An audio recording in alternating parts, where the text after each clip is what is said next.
Welcome to Crisis in Perception, where we examine the systems shaping our world, one book at a time. So, William Golding's Lord of the Flies. It's more than just that classic book you might have read in school. It's a really profound look at a critical system, our social order, especially what happens to it under the extreme pressure of fear and isolation. And here's why that really matters to us right now. It shows how the systems we count on, our rules, our agreements, often start to crack long before any actual violence shows up. It's a story about the foundation beginning to crumble, and that's a pattern that can help us understand just how fragile our own world is. So let's really get into this. This book isn't trying to say that kids are just inherently evil. That kind of misses the point. It's way more powerful to think of it as an allegorical systems model, almost like a controlled experiment, right? The deserted island is the lab, and the goal is to test that one huge question. When you strip everything else away, what really holds a society together? Okay, so let's set the scene. You've got this group of British schoolboys stranded on a perfect island. And what's the very first thing they do? They try to copy the adult world they left behind. Seriously, they set up rules, they call for meetings, they even hold an election for a leader, and Ralph gets the job. And the symbol of this new, rational society? The conch shell. If you're holding it, you have the right to speak. It's a system built entirely on reason and democratic consent.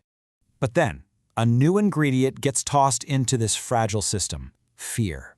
And this right here is the absolute core insight of the book.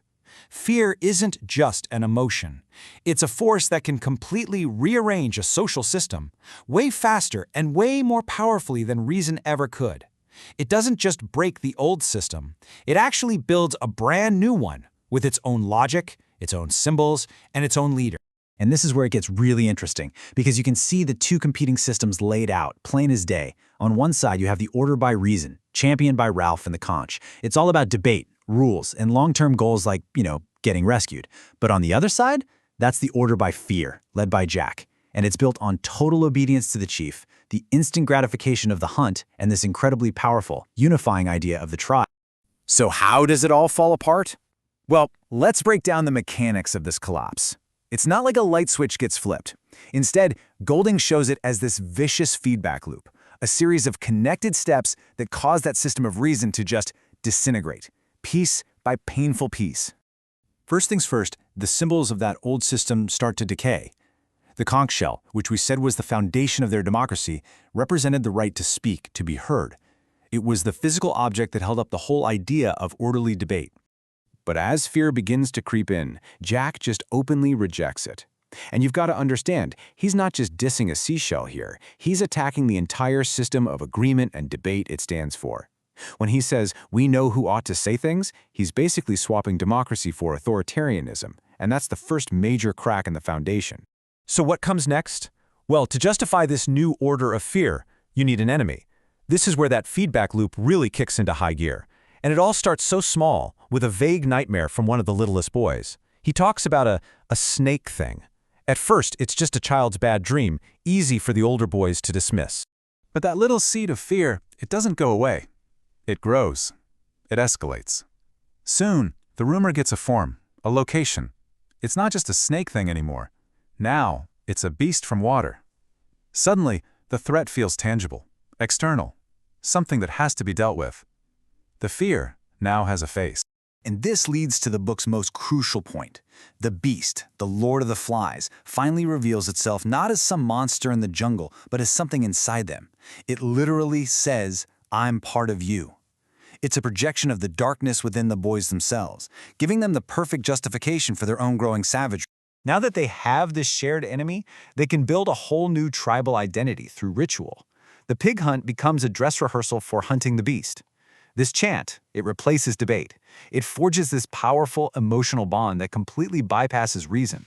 And here's the final piece of the collapse. With a new tribe and a new enemy, individual accountability just evaporates. The boys start painting their faces, wearing these masks of clay. And Golding says this paint gives them a liberation into savagery. It conceals their old identities and frees them from shame and responsibility. They're no longer individuals. They're an anonymous part of the tribe. So what's the end game here? What happens when all those old structures have dissolved, when the system designed to keep them civilized has completely and utterly failed? The outcome is just a total loss of direction. Think of a compass just spinning wildly, with no magnetic north to guide it. Without the shared agreements of rules and morality, the boys are lost. Every single decision is now driven by pure impulse and fear. And this gets us to the really crucial takeaway from Golding's model. Civilization, the systems of law and order and morality we all rely on, it isn't a permanent fixture. It's not guaranteed. It's a fragile, shared agreement. It's a story we have to constantly tell ourselves and each other, a fire we have to constantly tend to, or it just goes out. And this leaves us with a final, chilling question from Golding himself. The whole reason the boys are on the island is because the adult world is tearing itself apart in a war. So when the adults finally arrive to rescue the children from their savagery, you have to ask, who's going to save the adults? For the full long-form deep dive into this book and its ideas, follow the link in the description. If you enjoy this kind of systems-level analysis, please like, subscribe, and comment with books or topics you'd like us to explore next.